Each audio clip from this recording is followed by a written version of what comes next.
Buen día para todo el mundo. Vamos a continuar con la exposición del conocimiento que hemos comenzado a realizar hace un par de semanas. Hasta ahora nosotros hemos trabajado lo que llamamos las características del conocimiento en un sentido general, en un sentido amplio, todavía sin establecer ninguna diferenciación entre los diferentes modos de conocimiento, y fuimos identificando una serie de elementos, algunas características particulares que referimos que íbamos a encontrar más adelante en todos los diversos modos de conocer, a pesar de las diferencias que también fuéramos señalando, ¿sí? Estos 5 elementos que ya mencionamos, las 3 características, la de ser inmaterial, universal y juridiforme, las vamos a encontrar de alguna u otra manera, desarrollada más, desarrollada menos, en cada una de las formas que nosotros vamos a empezar a afrontar en el resto de la cursada. La clase de hoy vamos a empezar a trabajar con, ahora sí, los diferentes modos del conocer, no en el sentido de los contenidos del conocimiento, como hicimos referencia en la primera clase, con los contenidos que cada uno de ustedes había propuesto, ¿sí? No se trata de hablar de los contenidos todavía, sino de que aún dentro de la forma de conocer como cosa general, las formas del conocer también se pueden clasificar de alguna manera diferencial, es decir, se pueden establecer diferentes formas de conocer según ciertos procedimientos, según ciertas actitudes, etcétera, etcétera. Este es el tema que vamos a empezar a abordar, los tipos de conocimientos en particular, cómo se presenta, qué diferencias presentan unos respecto de otros, las semejanzas y eventualmente qué relaciones tienen entre sí. Vamos a tomar como referencia a 2 autores. Uno fue el filósofo norteamericano Charles Peirce, que fue el fundador de la semiótica contemporánea junto con Saussure, y también fundador de la metodología de la investigación científica. El otro autor que vamos a tomar es Juan Zamaja, que no soy yo, es mi padre, fue un epistemólogo argentino bastante reconocido en el ámbito académico, y que retoma la propuesta de Peirce en el texto Semiótica de la Ciencia, que ustedes tienen como texto para trabajar esta temática, en donde por un lado retoma la idea que Peirce propone, pero pretende ampliarla en ciertas direcciones y corregir ciertas desprolijidades que considera que Peirce ha cometido. Vamos a tratar de presentar un poco ese núcleo. Yo he dividido este núcleo temático en 2 videos. Una primera parte la vamos a destinar a presentar estos 4 primeros modos del conocer que Peirce presenta, y luego en un segundo video, que lo vamos a también presentar en la clase de hoy, ustedes van a tener las relaciones, las diferencias, las articulaciones entre los diversos conocimientos. El punto de partida que Peirce toma en el texto que ustedes tienen para trabajar esta temática es lo que vamos a llamar la acción, ¿sí? La acción es el punto de partida. La acción, como la hemos entendido nosotros en las clases anteriores, como esta operación de transformación, ¿sí? Para Peirce, el concepto de acción es clave, y él sostiene que toda acción está modelada sobre una creencia. Es decir, algo que nosotros también ya hemos trabajado cuando decíamos hace un par de, la clase pasada, la anterior, que la finalidad representada, la capacidad que tenemos los seres humanos de representarnos una finalidad antes de actuar, nos permite no solamente dirigir la acción, sino modelarla, es decir, configurarla de cierta manera según lo que nos estamos representando que es la finalidad a la que queremos llegar. En este sentido, dice Peirce, que la acción queda modelada por la creencia. Como para Peirce, la acción es clave en todo esto, en términos del conocimiento. Para él, el problema del conocimiento se dirime en la cuestión de cómo se hace posible la acción, finalmente. Para Peirce, es clave también la necesidad de disponer de creencias, que este es el concepto que él va a trabajar en lugar de conocimiento, y él advierte que el sujeto tiene 2 estados de presentarse en relación a la posibilidad de la acción. O bien dispone de una creencia que le permite hacer, o bien entra o ha entrado en una situación que podemos llamar de duda, de incertidumbre, que paraliza su acción. Es decir, por un lado, o hay creencia y entonces el sujeto hace, puede tomar decisiones, o bien hay duda y el sujeto dubita y entonces no actúa, sino que se queda de alguna manera meditando qué hacer, ¿no? Este es un poco el punto de partida que él toma. Este punto de partida lo lleva a Peirce a decir que finalmente la capacidad de transformar una duda en una creencia, ¿sí?, está mediada por lo que él va a llamar la investigación. Él dice que la transformación de toda duda en una creencia va mediada por la investigación. Él dice que investigar es el mecanismo de producción o modificación de una creencia. El sujeto que de algún modo ha entrado en una circunstancia de duda resuelve su duda por medio de un proceso de transformación, que es en este caso una acción muy particular, porque no es la acción que le va a permitir hacer lo que él necesita, sino una acción que le permite disponer ahora de una creencia para poder hacer aquello que necesita, ¿sí? Esta acción en particular tan importante es la investigación, ¿sí? Es decir, que Peirce considera que previo a una creencia ha habido una duda, ¿sí? Ahí, por eso lo menciono ahí en la diapositiva, ¿sí? Entre duda y creencia hay una mediación que es la investigación, ¿sí? Toda creencia aparentemente ha tenido previamente un estado de duda, por eso es que él dice que él habla de una lucha, ¿sí?, una irritación que genera la duda en el sujeto que se resuelve por medio de la investigación. Lo que Peirce no menciona, lo que Peirce no parece dar cuenta, no de manera explícita por lo menos, y sí lo va a desarrollar bastante Samaja, es cómo es que ha aparecido la duda, porque parece, digamos, en la propuesta peirciana pareciera que la duda aparece como de la nada, y de la duda llegamos a una creencia por medio de la investigación, ¿sí? Eso está más o menos claro. Yo tengo una duda, dice él, y la irritabilidad que la duda me produce, como él habla del ejemplo de la irritabilidad del brazo, me pica el brazo y el rascado hace que me deje de picar, ¿no?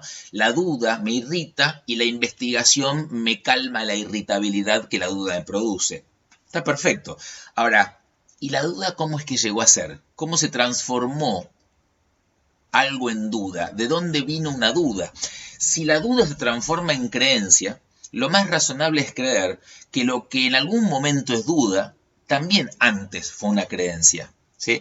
Ahora, esto Peirce no parece explicitarlo en el texto en particular. Yo ahí puse en el gráfico entre corchetes esto que Peirce no menciona, que es que hay, así como una mediación entre la duda que se transforma en creencia, que es la investigación, hay también otro proceso mediador conflictivo, que es el que hay entre creencia establecida y la duda, y en el medio la crisis, en el medio el conflicto, que hace que una creencia entre en duda, entre a poder cuestionarse, ¿sí?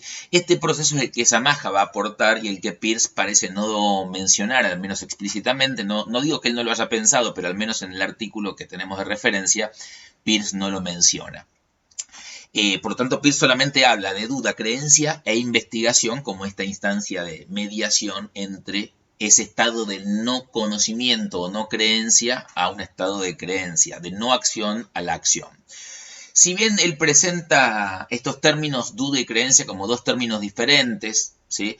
Está claro en realidad, tal como también él los presenta, que en el fondo no son dos cosas diferentes y son en realidad dos estados de una misma cosa que se transforma en un momento y en otro.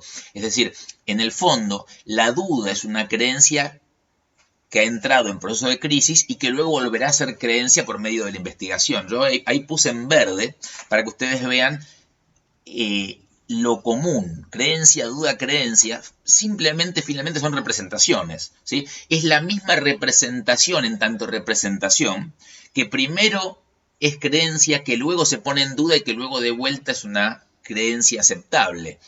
Es decir, no son dos cosas distintas la duda y la creencia, son una misma cosa en dos diferentes estados. Es como cuando decimos que el cuerpo está sano y luego se enferma. Y luego enfermado el cuerpo ya no es el mismo cuerpo, es un cuerpo distinto. No, es el mismo cuerpo con un estado distinto. La duda y la creencia son lo mismo. La duda sería algo así como el equivalente a la enfermedad de la representación, ¿sí? Un estado de debilidad de la representación, ¿sí? En ese sentido, creo que podemos pensar en un proceso entre creencia, duda y creencia, mediados por esta lógica que Samaja nos va a aportar de crisis, investigación, crisis, investigación. ¿Sí? Este es un poco el punto de partida que vamos a tener de la propuesta peirciana, y acá tenemos una primer clave de comprensión de lo que implica la ampliación que Samaja va a proponer. En estos corchetes que yo presento acá, digamos, donde aparece lo que podríamos llamar la génesis de la duda, ¿sí? Que es lo que Peirce omite, lo que Peirce escamotea en su presentación, es lo que Samaja va a tratar de aportar. La clasificación que Peirce hace de los conocimientos, la verdad, en la intención o en la idea de presentar una clasificación de conocimientos no es muy original. Todos los filósofos de la historia del conocimiento, desde que se ha empezado a pensar sobre el conocimiento, han hecho su clasificación. La hizo Aristóteles, la hace Francis Bacon, la hace Hegel, la hace Kant. Todo el mundo de alguna manera presentó clasificaciones. La originalidad en todo caso de Peirce, que podemos adjudicarle algún tipo de originalidad, según lo que Samaja nos propone también, está más bien dada por la actitud que Peirce tiene y por el propósito que sigue para hacer en función de esta clasificación, es decir, el por qué y para qué y cómo piensa esta clasificación. La primera cosa que Peirce nos dice es que estas diferentes formas del conocer, en principio, y a diferencia de cómo la han presentado los filósofos anteriores, pienso en Aristóteles cuando él habla de que los conocimientos también los producen los animales inferiores, y que el sujeto humano es el que llega a la forma más compleja y verdadera. Pienso en Bacon, que habla del método científico como el único método auténtico, y a todas las otras formas vinculadas las llama de alguna manera falsas creencias o ídolos. Es decir, muchos autores anteriores que hicieron clasificaciones, lo que de alguna manera sostenían era que había un único método que era verdadero y correcto, y que el resto eran simplemente opiniones falsas. Bueno, la misma clasificación o diferenciación que la filosofía griega antigua propuso entre entre doxa y episteme. ¿Sí? Doxa quiere decir opinión infundada y episteme quiere decir conocimiento sólido y fundamentado.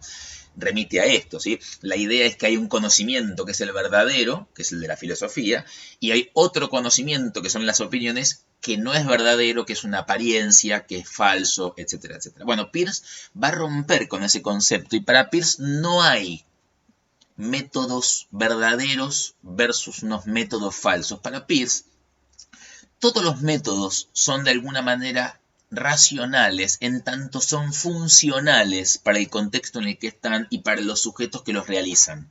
Esta es la primera originalidad que encontramos en Peirce, ¿sí? Las creencias que él va a presentar, este es el término que él usa, decíamos, no se distinguen unas de otras por ser unas verdaderas y otras falsas. Las creencias que vienen de métodos distintos, además, no se pueden clasificar en verdaderas o falsas, sino que o funcionan o no funcionan. El concepto de verdadera, la creencia, es decir, que la creencia o es verdadera o no es verdadera, para él no tiene sentido, porque finalmente él dice que la creencia es verdadera para aquel que la cree. Entonces, el concepto de a qué llamamos verdadero para él no tiene ningún tipo de importancia para la reflexión que está proponiendo.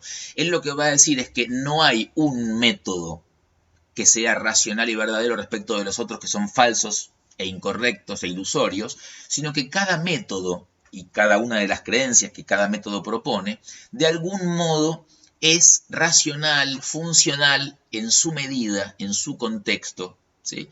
Y esta es la principal diferencia en la actitud que Peirce tiene.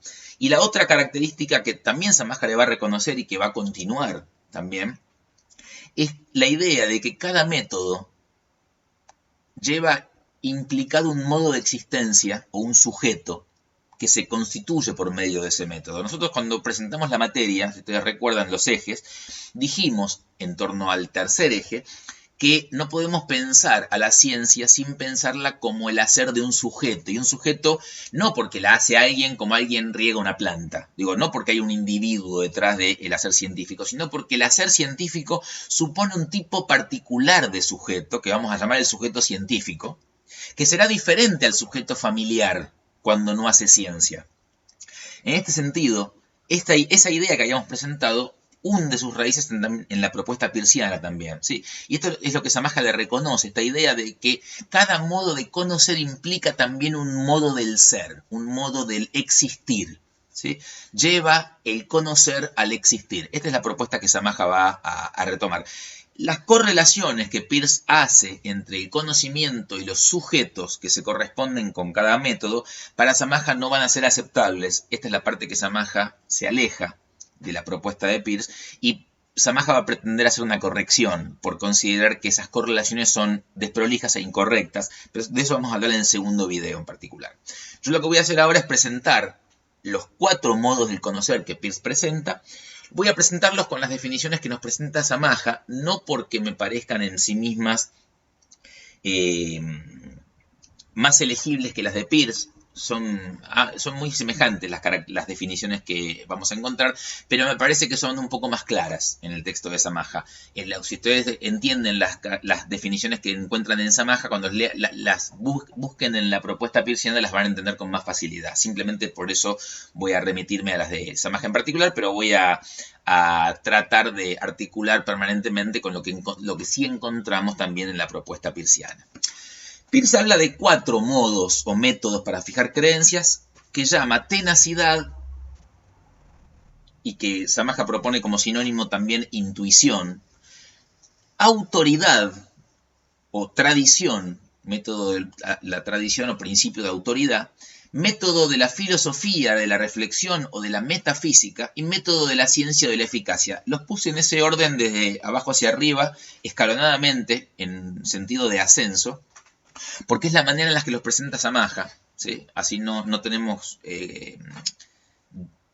diferente forma de graficarlos. ¿Por qué se presentan de esa manera? Lo vamos a ver cuando veamos las relaciones, pero tiene una razón de ser. Peirce dice que efectivamente los sujetos se rigen por diferentes maneras de llegar a una creencia, que el modo en el que un sujeto sostiene una creencia, llega a una creencia, no es unilineal, no es unidireccional, sino que él reconoce que hay diversidad de maneras, ¿sí? Este es el punto de partida que encontramos en el texto. Samaja va a tomar un punto de partida que es equivalente, pero un poco más prolijo en la presentación, a mi modo de entender. Él lo que propone es que si el conocimiento, que es algo que aparentemente Peirce también reconoce, es una función del ser viviente, es algo que le permite al sujeto adaptarse al medio, es decir, que es una función de reproducción, entonces, siendo que hay formas de existencia, sujetos tan diferentes como es una ameba, como es un ser humano, como es una familia humana, como es una sociedad política, como es un sistema capitalista, etcétera, etcétera, como es una empresa. Son entidades que, si bien no son todas igual en el sentido de que no son existencias biológicas, todas ellas, no obstante están atravesadas por la existencia biológica, en tanto que la empresa, la familia y la sociedad política están realizadas, protagonizadas y llevadas a cabo por seres que sí son biológicos, ¿sí? En este sentido, Samaja nos dice, en tanto que hay formas muy diferentes en complejidad, es también esperable que sus modos de sostenerse y de producir conocimiento sean también diferentes, ¿sí? Esta es la manera en la que se llega a esta clasificación. Los métodos, decíamos, son el método de la tenacidad, el método de la autoridad, de la filosofía y de la ciencia.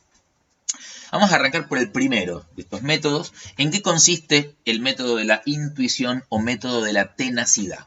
Básicamente, el método de la intuición o tenacidad, ahí les dejé la definición para que la tengan a mano, pero la voy a parafrasear, consiste simplemente en la circunstancia en la que un sujeto, ante una incertidumbre, ante una duda, ante un cierto problema que tiene que resolver,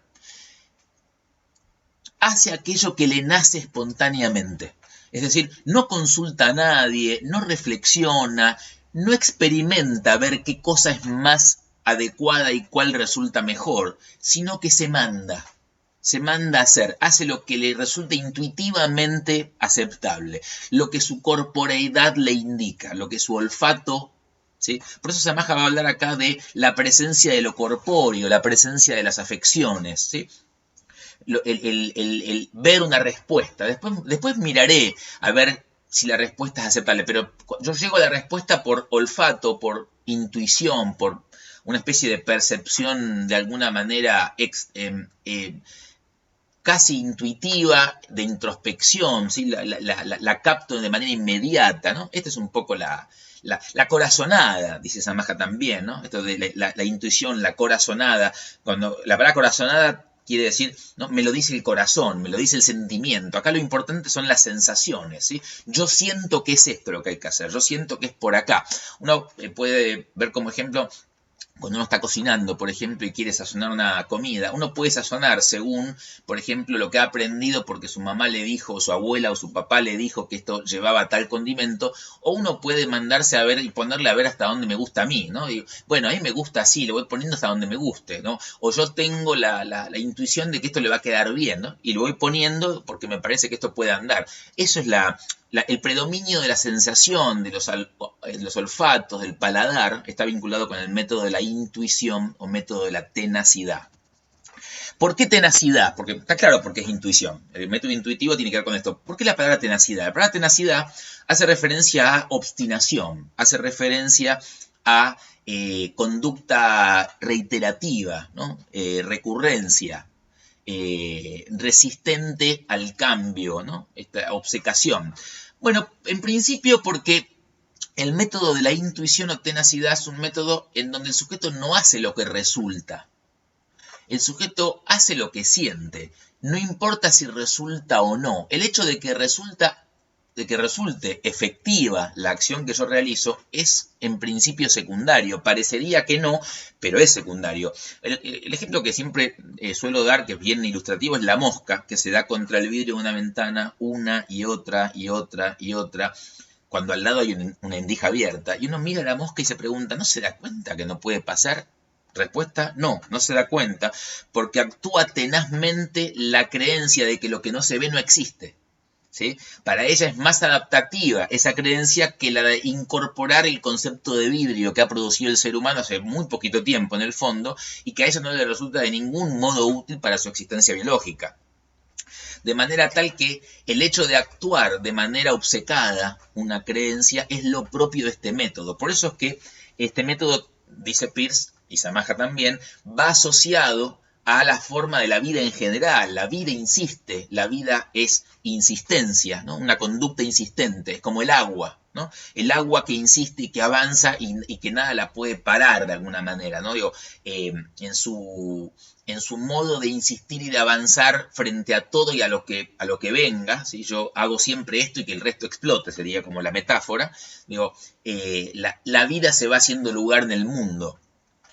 En este sentido, hablamos de la tenacidad o de la intuición. Y hablamos de tenacidad porque el sujeto que se deja llevar por este método, que actúa según este método, no es sensible ni al resultado, ni a las opiniones de otros, ni a la razonabilidad de lo que hace, solamente es sensible a aquello que siente.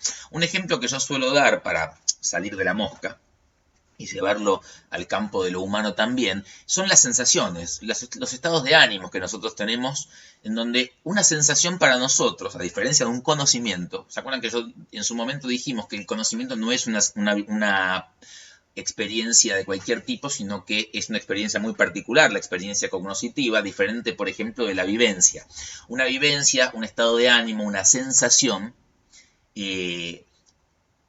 no se presta a ningún tipo de evaluación. Ella es la que es. La sensación, si yo estoy triste, si yo estoy enamorado, si yo estoy enojado, Estaré enojado, triste y enamorado indistintamente de lo que otro piense, de si me resulta o no efectivo estar enojado, enamorado, triste. Es decir, yo puedo estar enamorado de alguien que no me corresponde y que haya otra persona que sí me corresponde, de la cual yo no estoy enamorado, y alguien podría venir a decirme, pero no te das cuenta de que no te resulta estar enamorado de esa persona, ¿por qué no te enamoras de esta otra? Respuesta, porque lo que siento es esto. Yo no siento amor en función de a quién me conviene ofrecerle mi amor. El amor está vinculado con una sensación, de manera tal que si yo siento esto, esto es lo que siento. No va a importar si resulta o no resulta, si me es conveniente. Seguramente no va a ser conveniente. Seguramente el que siente amor sufre por amor, justamente. Esta es la cuestión de la tenacidad. La tenacidad es, hace lo que siente. No hace ni lo que otro dice, ni lo que resulta razonable, ni lo que resulta funcional.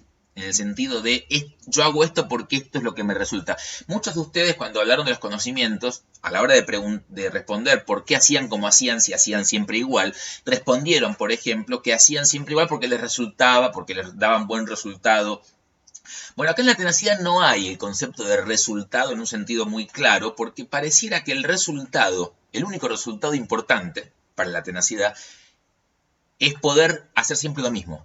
Que surja lo mismo como resultado.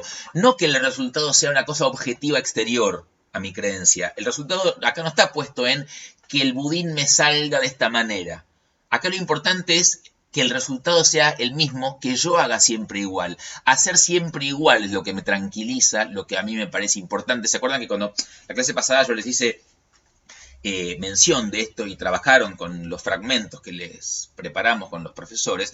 Ahí hablábamos de la importancia del esquema, no tanto o no fundamentalmente orientada a una eficacia pragmática en el sentido más funcionalista, utilitarista, que uno podría pensar. Yo hago esto cuando cocino el budín porque el budín así sale crocante, porque el budín así causa la mayor cantidad de adeptos en mi familia. No hay algo de eso en el fondo.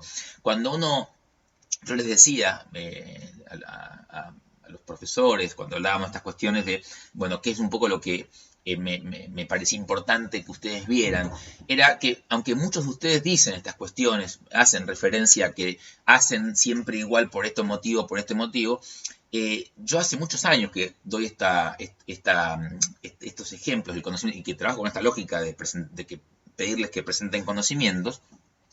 Y cuando yo les pido que me expliquen por qué hacen siempre así, ustedes dicen estas cuestiones, ¿no? Porque así resulta, porque así me... Cuando yo les pregunto luego, ¿y ustedes probaron alguna otra manera? ¿Sí? ¿Probaron otras variantes? El 99% de la gente responde no. ¿Qué significa que el 99% de la gente responda que no? Que no es del todo cierto que yo hago así porque funciona y porque resulta el hecho objetivo, porque yo no sé si no resultará mejor de otra manera.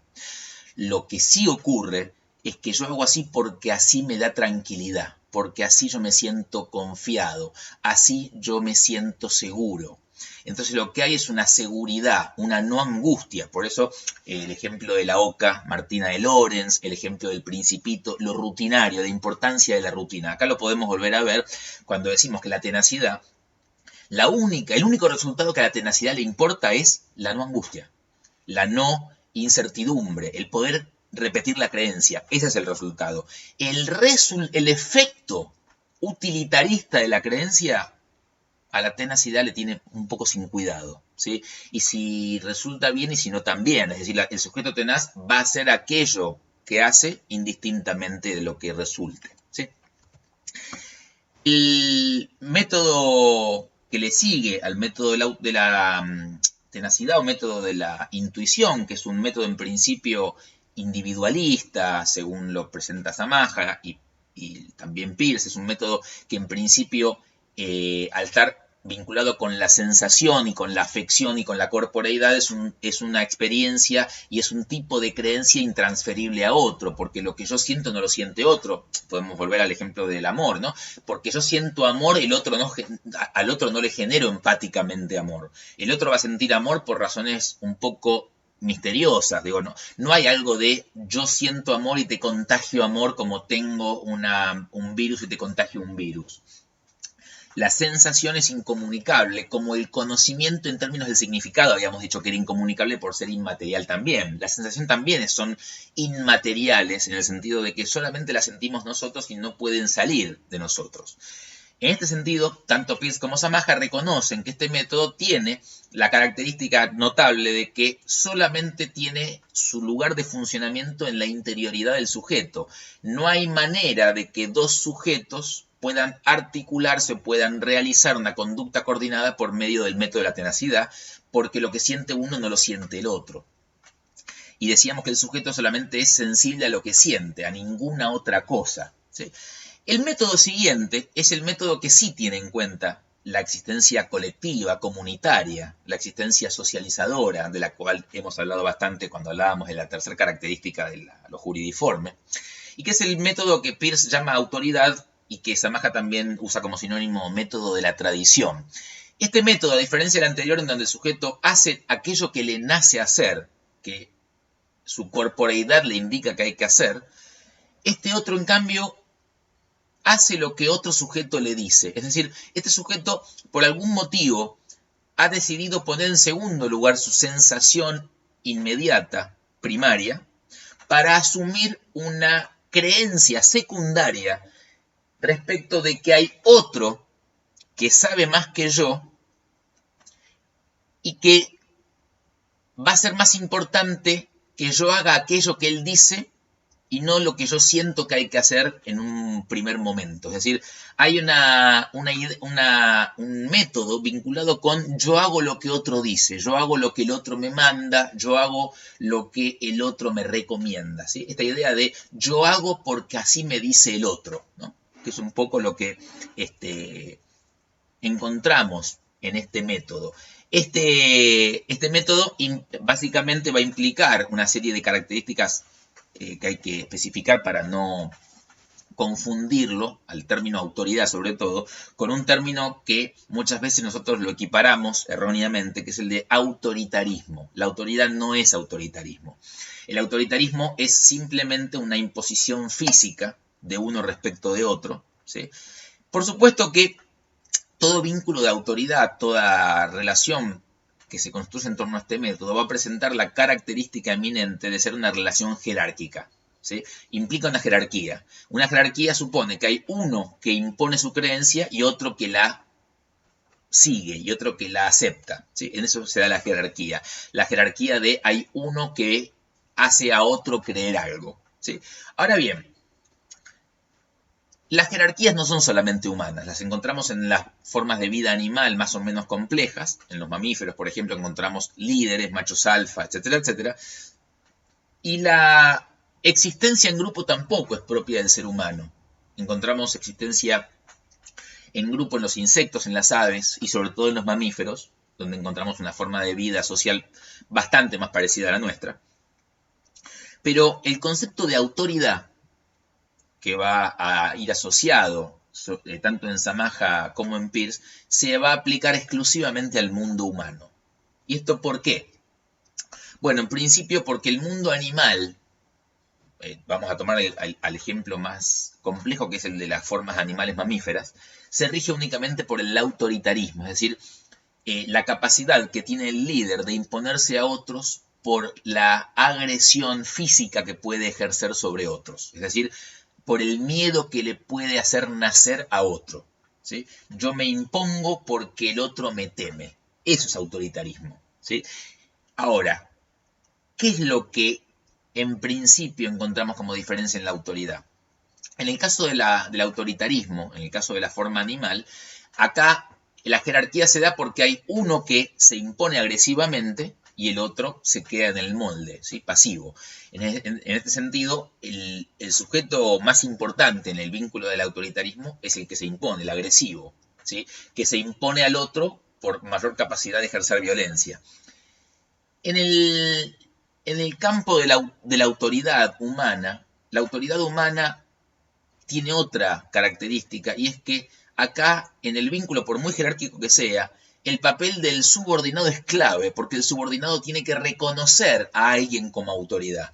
En la medida en que yo no reconozco al otro como autoridad, por mucho que el otro se me imponga físicamente, su imposición física durará su presencia física. Cuando el otro ya no esté, y acá encontramos la primera diferencia que nos lleva a este segundo concepto que allí aparece vinculado como la autoridad en ausencia.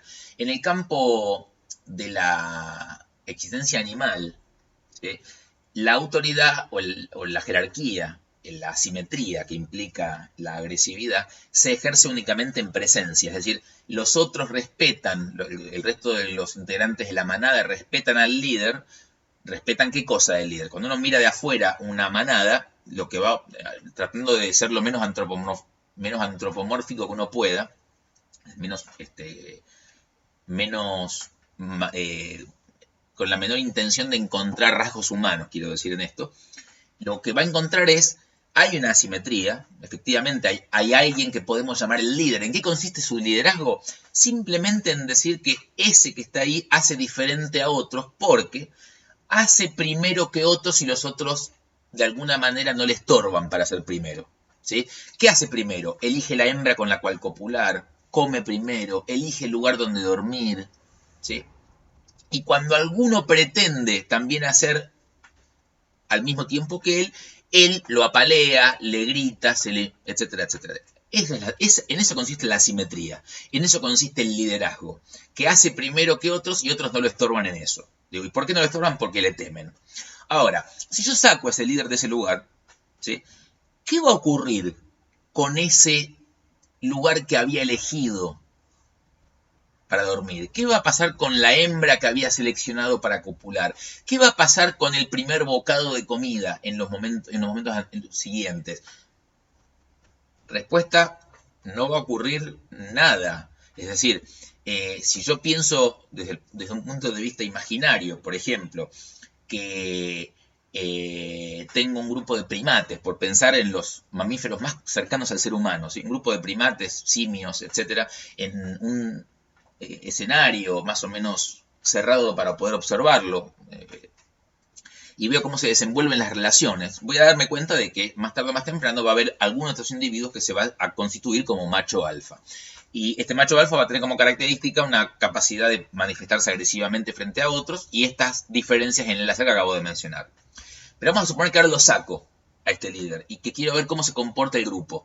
¿Qué va a pasar con el grupo? Va a pasar que al principio se va a mostrar un poco desordenado, pero más tarde o más temprano va a aparecer otro líder. Ahora, ¿qué va a pasar con la hembra que había elegido durante un tiempo el líder anterior? ¿Qué va a pasar con la comida, con el primer bocado que le reconocían al anterior? ¿Qué va a pasar con el lugar? Nada. Lo que va a ocurrir es que el nuevo líder, ahora él come primero, ahora él elige la hembra, ¿sí? Es decir, nadie respeta, nadie conserva a la hembra que tenía el primero, nadie reserva, nadie cuida, nadie preserva el espacio en el que el otro dormía, etcétera, etcétera, etcétera. ¿Esto qué significa? Que la relación de imposición se da solamente en presencia del que la ejerce. Cuando dice el refrán, cuando el gato no está, los ratones juegan, ¿no? Este es un poco el concepto. Ahora, ¿qué pasa en el ámbito humano? En el ámbito humano no se da esta circunstancia. Pareciera que en el ámbito humano la autoridad precisamente opera en ausencia, a modo tal que los antropólogos que estudian las culturas humanas dicen que la verdadera autoridad en la sociedad humana la tienen los muertos. La tienen aquellos que ya no están y que se han transformado simbólicamente en esto que llamamos la tradición. ¿Sí? Entonces, ¿cómo opera esto? Aún en una circunstancia en la cual la persona que está ejerciendo la autoridad está viva. Veamos un ejemplo muy, muy elemental. Nosotros podemos, hace unos años teníamos una perra muy, muy inteligente que había asumido o construido el hábito de llevarse zapatos de un placarcito que estaba al acceso accesible para ella hacia el patio donde ella dormía. Cuando era cachorrita nos resultaba un poco tierno esta actitud de ella, porque la entendíamos como que quería tener algo que tuviera olor a nosotros, pero en cuanto empezó a crecer nos resultó un poco fastidioso y tratábamos de educarla. Una perra muy inteligente, logramos educarla en muchas cosas, pero nunca logramos evitar que hiciera esto. Lo más que logramos hacer es que mientras estábamos nosotros en la casa ella no lo hacía. Bastaba que nos fuéramos para que ella hiciera, para que ella volviera a sacar los zapatos. Es decir, este animalito que era muy inteligente no tenía la capacidad de incorporar un mandato cuando el otro que eventualmente podía retar a este animalito no estaba, ¿sí? En cambio, ¿qué pasa con un sujeto humano? ¿Sí? El sujeto humano tiene la posibilidad de obedecer aun cuando su autoridad no está, ¿sí? De una vez que ha incorporado la autoridad, que sea como entre comillas domesticado, no necesita que el otro esté permanentemente amenazándolo para actuar, ¿sí? Yo suelo contar una anécdota familiar. Cuando mi hija tenía 2 años, nos mudamos a una casa un poco más grande de la que veníamos, en un departamento pequeño. Pude desplegar en la pared una serie de videos de VHS, y mi esposa me advierte cuando me ve por los estantes que hay un último estante, el de más abajo, que ha quedado demasiado accesible para nuestra hija Sofía, y que Sofía me iba a agarrar las películas. Y yo le respondí con mucha autosuficiencia: no lo va a hacer porque yo le voy a enseñar que no lo haga, que son materiales de trabajo. Bueno, mi esposa me miró como diciendo: bueno, yo te avisé, sé lo que quieras. Pasaron algunos días y efectivamente me la encuentro a mi hija con un VHS en la mano, y me acerco a ella muy amorosamente y le explico: no, mirá, Sofi, estos no son juguetes, son materiales de trabajo de papá, te pido por favor que no los agarres, vamos a dejarlo en su casita, vamos y llevamos el VHS a su estante, etc. Pasa en un segundo momento, otro día más tarde, también me la vuelvo a encontrar con un VHS en la mano, le vuelvo a decir: Sofi, ¿te acuerdas que te dije que esto no es un juguete? Vamos a dejarlo en su casita. Perfecto. Tercer momento, la veo de lejos, la pesco infragante, a punto de agarrar un VHS, y le pego un grito desde atrás y le digo: Sofía, que te corto los dedos. ¿Sí? Sofía durante mucho tiempo no solamente no agarró VHS, y de hecho no agarró nunca más VHS sin mi permiso, sino que durante 2 semanas por lo menos no dejó que nadie agarrara VHS que no fuera yo. ¿Sí? Es decir, fíjense la diferencia. Acá lo que encontramos es un sujeto que de repente es capaz de incorporar una conducta renunciando a una apetencia inmediata, a pesar de que aquel que se la ha inculcado no esté presente. ¿Sí? Esta es la diferencia con el autoritarismo. En el autoritarismo es necesaria que la fuerza física esté amenazando. En la autoridad no, porque el sujeto ha reconocido a la autoridad. Por eso es que acá lo que va a aparecer es el tercer elemento también, que es la verdadera autoridad en el campo humano. Requiere que el mandato, que la norma que se transmite, sea finalmente creída por el subordinado, no solamente realizada y actuada. Yo como autoridad no me es suficiente que los hijos hagan lo que yo digo. Es importante que quieran hacer lo que yo les he propuesto. ¿Sí? Como autoridad uno trata de inculcar valores, no solamente que hagan porque así uno los va a felicitar, etcétera, sino que de algún modo asuman valores que también son de uno, ¿sí? Porque eso es parte también de la identidad familiar. Ahora, esto implica que el sujeto cree lo mismo, termina creyendo lo mismo. Esto es lo que no pasa con los animales. Los animales no tienen unidad de creencias desde el punto de vista de las acciones. Lo que tienen en todo caso es una unidad instintiva de genética, pero sus conductas están realizadas de manera diversas. En cambio, en el campo humano, los sujetos pueden creer lo mismo. Por eso solamente el ser humano tiene lo que se llama vida religiosa. Religiosa quiere decir gente que se religa, que se une en función de creer lo mismo. ¿Sí? Esta es la característica eminentemente humana, y por eso decimos que la autoridad no es autoritarismo. El autoritarismo es mera imposición del cuerpo frente al otro, y la autoridad es, en cambio, imposición simbólica frente al otro. ¿Por qué es posible esto? Porque la autoridad humana se ejerce con el lenguaje y no con la corporeidad. ¿Sí? Se ejerce por medio de un mandato lingüistizado, por medio de una norma que se transmite de manera oral y no solamente por una acción física. ¿Sí? Ahora, característica de este método en particular, sí, es posible el vínculo social, es posible la colectividad, pero se presenta este método como incuestionable para el sujeto subordinado. Para el sujeto subordinado, la creencia que ha recibido es sacrosanta, no se la puede cuestionar, no hay ninguna posibilidad de que el sujeto individual la manipule a su conveniencia o la discuta. Hay una actitud dogmática por parte del colectivo, de la comunidad, respecto de los mandatos no se someten a discusión. ¿Sí? Cuando yo tengo un niñito, una niñita pequeña a la cual estoy educando, mis valores educacionales no están sometidos a discusión. Yo no te estoy, cuando uno le dice como papá a alguien, yo no te estoy consultando, te estoy diciendo qué es lo que vamos a hacer. Cuando uno puede jugar en la educación con los hijos a que negocia cosas, pero esto es un juego. En el fondo, si se trata de una niñita o un niñito, uno realmente no está negociando. Cuando uno cruza una calle con un niño muy pequeño, uno no le consulta si está de acuerdo que le agarremos la manito para cruzar la avenida, porque hay muchos autos. Le agarrás la mano, y si no quieres, le agarrás también la mano. Es decir, hay algo del orden de la autoridad que se realiza a pesar de que el otro esté de acuerdo o no esté de acuerdo. Ahora, la razón por la cual esta incuestionabilidad se da, esto vamos a empezar a verlo, no es solamente porque el sujeto no puede cuestionar, porque si cuestiona es castigado, como pasaba con nuestros abuelos que nos cuentan, nuestros padres, cuando yo le discutía a mi papá me fajaba, ¿no? No se necesita eso en realidad. O cuando hoy en día se dice, bueno, no hace falta pegarle a un niño, a un hijo, a una hija para ejercer la autoridad. ¿Por qué? Porque es una mala manera de ejercer la autoridad. En el fondo, si